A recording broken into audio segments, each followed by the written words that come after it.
Hi guys, my name is Pangura and in today's video I'm going to show you how I mix drums.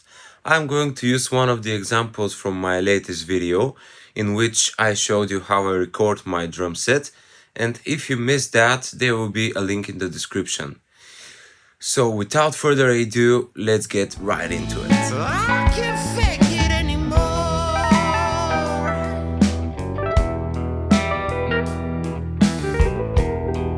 Okay, so first let's take a quick overview on all the drum tracks. Let me mute all the things that I've already done.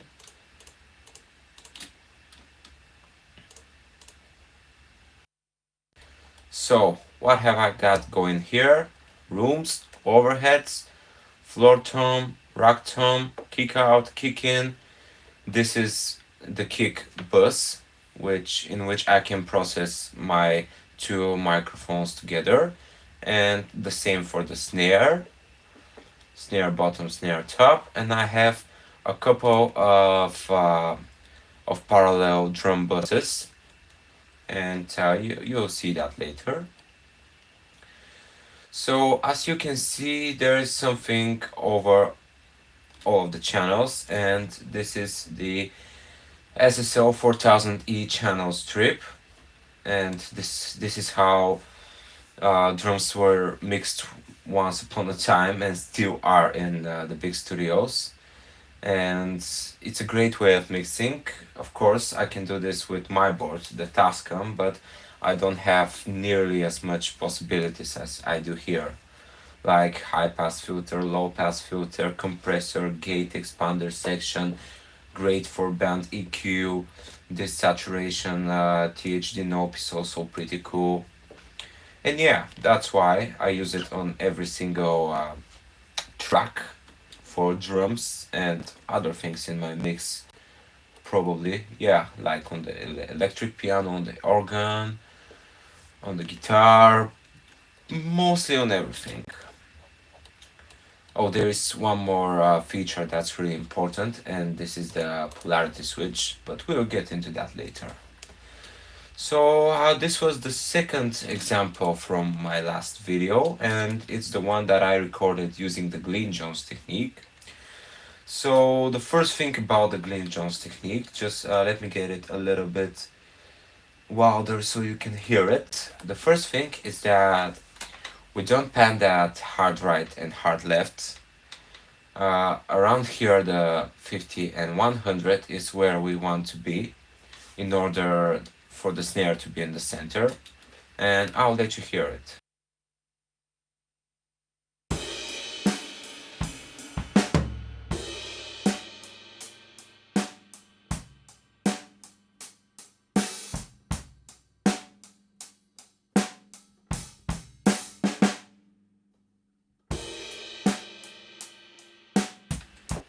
Don't worry that the kick drum is not in the center, because I have those spot mics to give me that definition and that kick drum sound. So this is actually the first thing that I'm doing to those overheads, and it's to get rid of the low end of the kick drum, some muddiness around 400 Hz, and adding some top ends for the cymbals and the hi-hat. And also I'm using this compressor with fast attack and release just to duck the snare in the overhead mix a little bit. So let's hear it.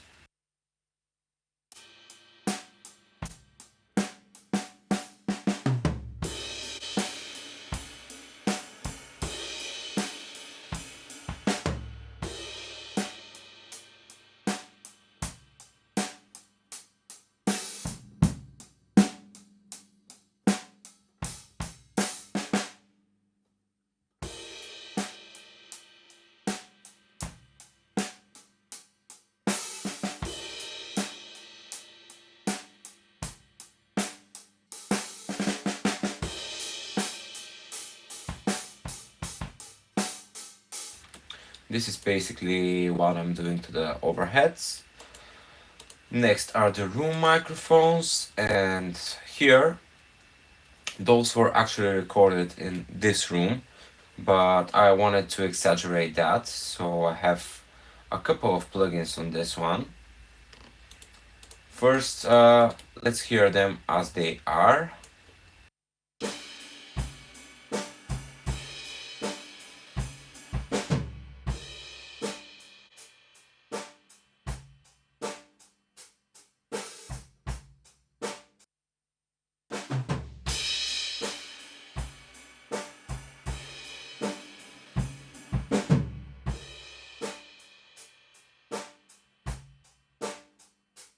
So basically what I'm doing here is I'm getting rid of, again, low frequencies that will mess up the kick, getting rid of some of the high ends and the harshness in the cymbals, and also again some low mids.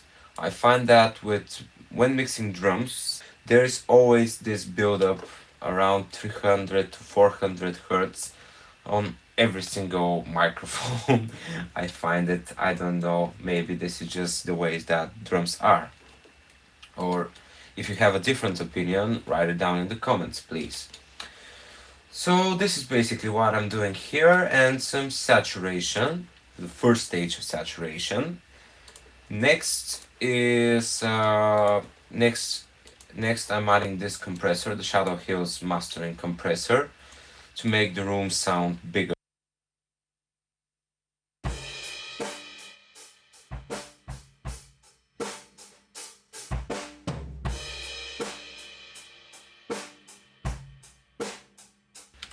And lastly, I have another stage of saturation, and this is the black box analog design.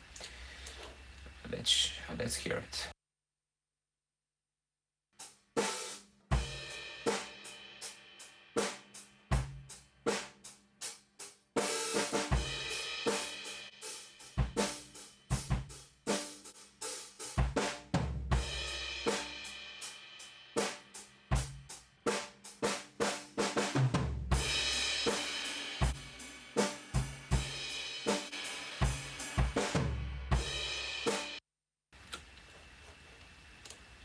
As you can see, my tones are already edited. I like to edit the bleed out manually. And of course, you could use a gate, but I find that this just works better.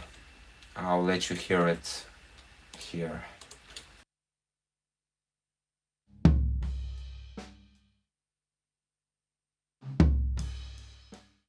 Yeah, like just going to the transient, cutting there, let the sustain of the drum through, and again fading and cutting there.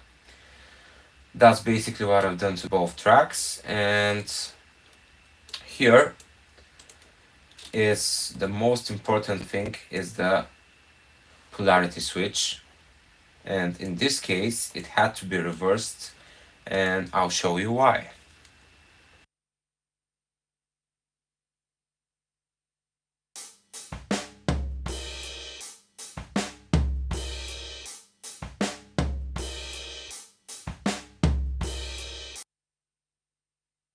As you can hear, when it's reversed, there is almost no low end in this microphone, and this is something that you really have to do, and this is the most important part, that uh, every single microphone is in phase with the overheads, and that's why I'll just go and listen to the spot mics with the overheads and make the decision if I have to flip the polarity or not. What else have I done to this floor tone? Basically adding some high ends, some punch around 3K, getting rid of some low mids again, getting rid of that low lows just to make space for the kick and the bass. And usually I would go for a compressor to get even more attack with like 4:1 ratio, slow attack and fast release. But this time it doesn't really need any of that. So let's hear what I've done.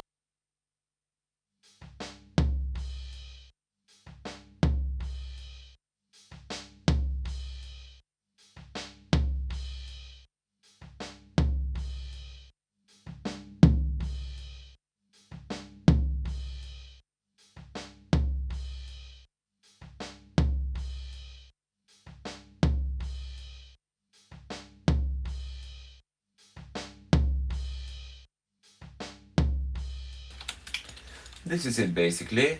And the rack tom, well, this was fun. Actually, the microphone, the SM7, the SM57 that was on the rack tom, probably I hit that one too many times, and I found out when I did this recording that it was broken and it had no low end on it.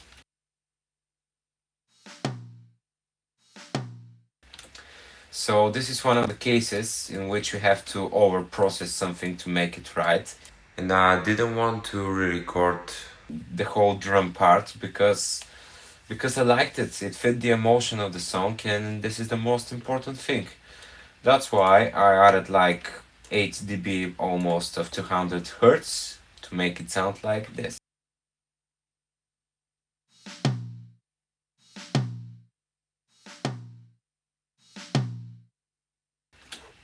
Way better, right? So yeah, this is basically what I'm doing to toms. Of course, panning them. This is the rack tom, so it's kinda over here on the kit, and the floor tom over here. So 30, 50, yeah. Next are the kick drum microphones, and here I have kick out and kick in, and I like to use one of them for the low end and the other for the punch of the kick drum. So let me loop a busier section on the kick, right here, probably, yes. Let's loop this and listen to the kick out.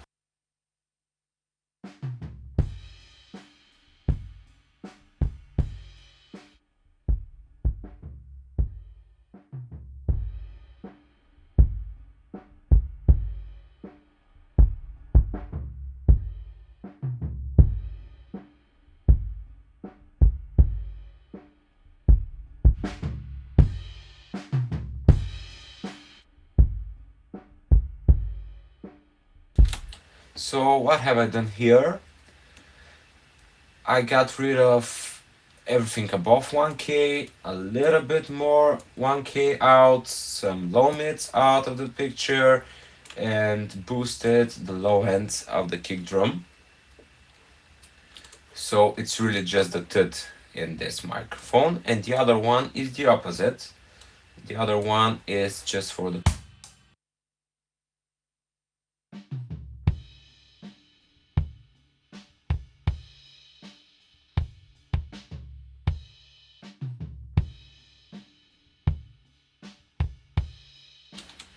here I'm boosting some high end, some punch around the 4.4K, getting rid of some low mids again, and I'm high passing at around the main frequency of the kick, and also compressing this one a little bit so that I can get a more even punch. Let's hear them together now.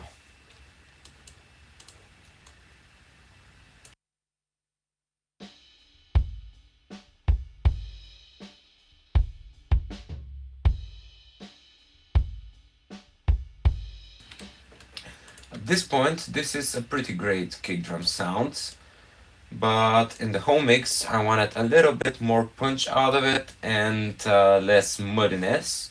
I'm taking out a little bit more of that 360 muds and compressing it a little bit with rather slow attack and fast release, and adding some saturation on top of it for even more punch.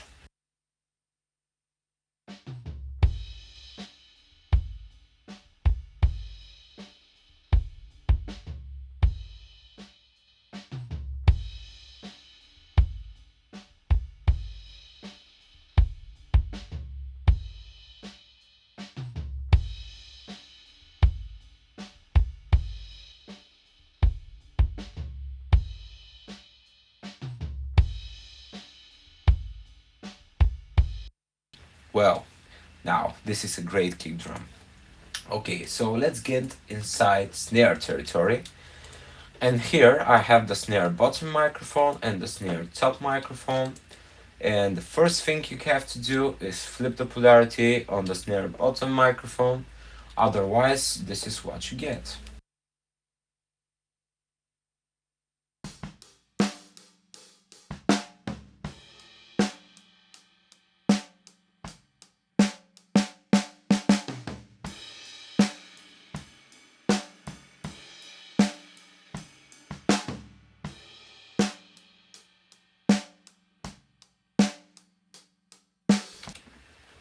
right? Very noticeable difference. Again, when it's not flipped, the low end disappears.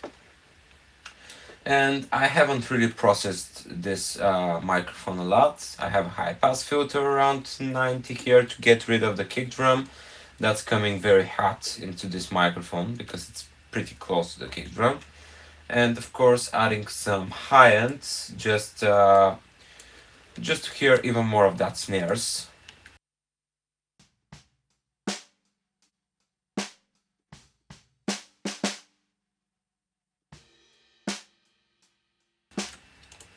On the snare top, I've added just a little bit of snap at around 7K. I've added around 200. I really like this saturation THD knob on this channel strip right here on snare drum. And also I got rid of a little bit of that muddiness around 500, and I'll let you hear it.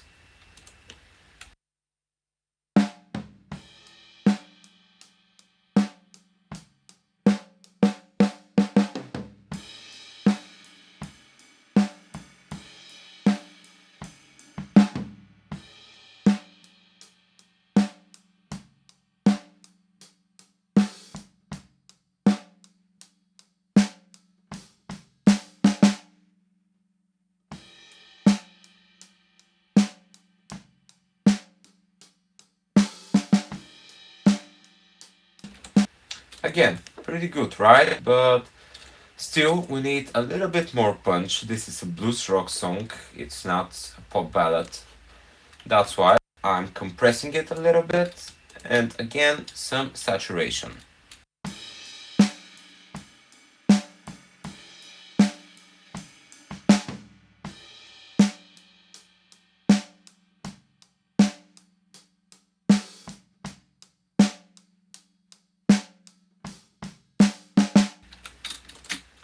So, at this point, all the tracks are the way we want them to sound, and we can start messing with the drum buses.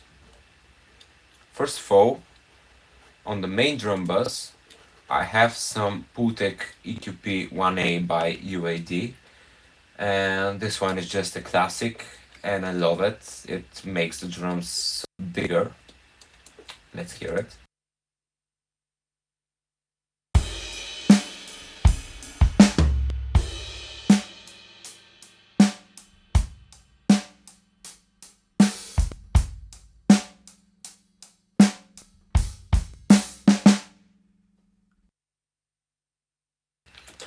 And I'm just pushing some high end, doing the Pultec trick, attenuating and boosting at the same frequency.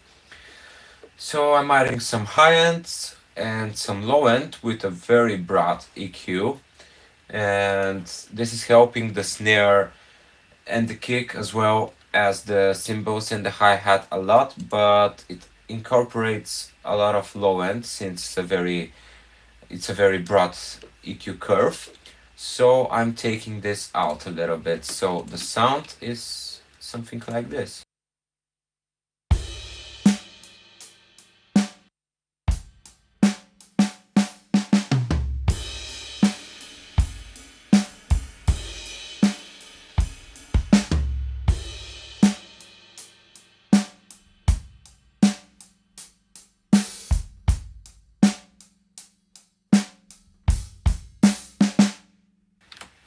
Yeah, and there is this thing I like to do, which is called parallel compression.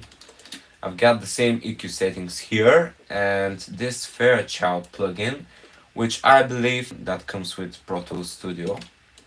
So if you're using Pro Tools, you can use this one. And I'm pretty much smashing the hell out of these drums and blending it in with the clean signal.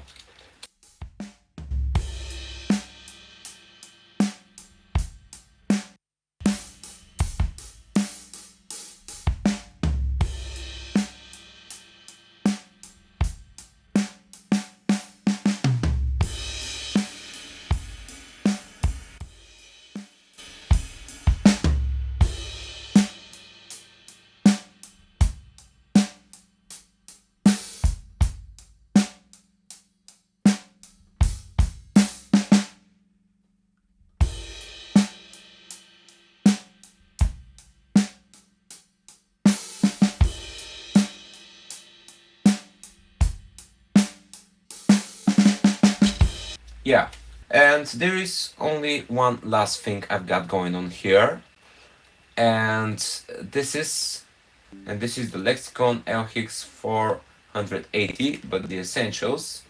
It's still a great plugin, and it adds some more ambience to the sound. I'm using it at the room setting, and this is what it does.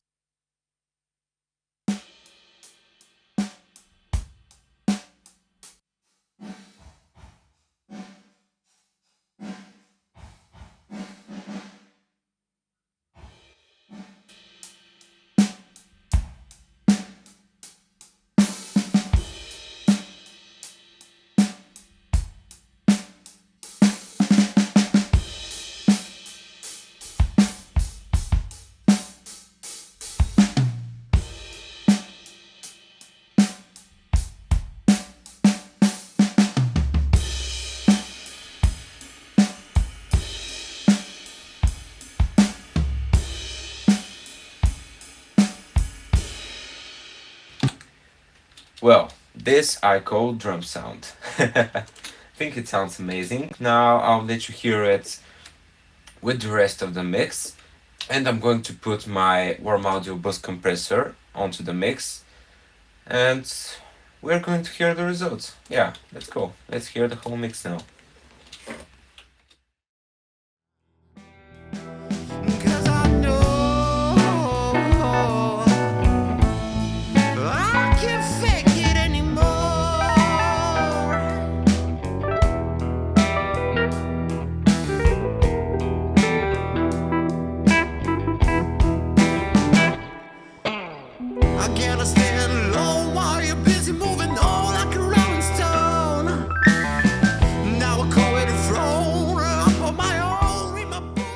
So this is going to be all for today. Thank you very much for watching, and I hope you learned something, or at least you got entertained.